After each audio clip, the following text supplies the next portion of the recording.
Side side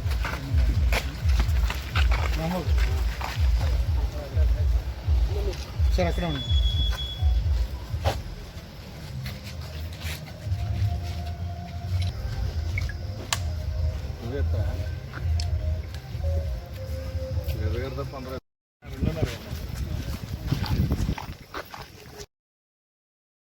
Chandrababu Naidu గారు గెలవబోతా ఉన్నారు. రాష్ట్రానికి రాబోయే రోజుల్లో మంచి రోజులు రాబోతా ఉన్నాయి. ఈ రాక్షస పాలన నుంచి ప్రజలు విముక్తి కలగడానికి ఎప్పుడా అని ఎదురు చూస్తా ఉన్నారు. కాబట్టి ప్రజలు ఎవరు కూడా అధైర్యపడాల్సిన అవసరం లేదు. వచ్చే నెలలో 13వ తారీఖున జరిగేటువంటి ఎన్నికల్లో ప్రతి ఒక్క ఓటు కలిగినటువంటి ప్రతి ఒక్క అభ్యర్థి కూడా ఈ జగన్మోహన్ రెడ్డి ప్రభుత్వానికి బుద్ధి చెప్పడానికి సిద్ధంగా ఉన్నారు. ఆ విధంగానే ఈ రోజు నామినేషన్ ప్రక్రియలో మా రంపచోడవరం నియోజకవర్గ ప్రజలందరూ కూడా భారీ ఎత్తున తరలి రావడం జరిగింది.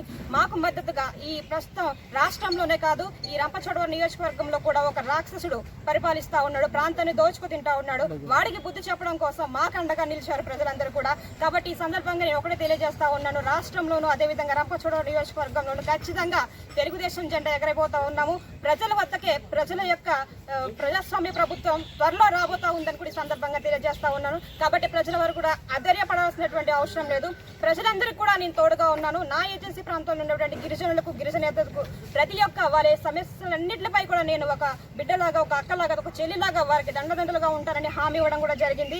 ఈ సందర్భంగా ఈ నామినేషన్ ప్రక్రియలో ప్రజలందరి నుంచి కూడా మంచి స్పందన అనేది వస్తూ ఉంది. కాబట్టి ఎటువంటి డోకయ్యే లేదు. రాబోయే రోజుల్లో రంపచోడవరం నియోజకవర్గంలో ఖచ్చితంగా తెలుగుదేశం జెండా ఎగరవేయబోతున్నామని ఈ సందర్భంగా సమన్వయంగా మేము అందరికీ కూడా తెలియజేస్తా ఉన్నాము. అందరికీ నమస్కారం.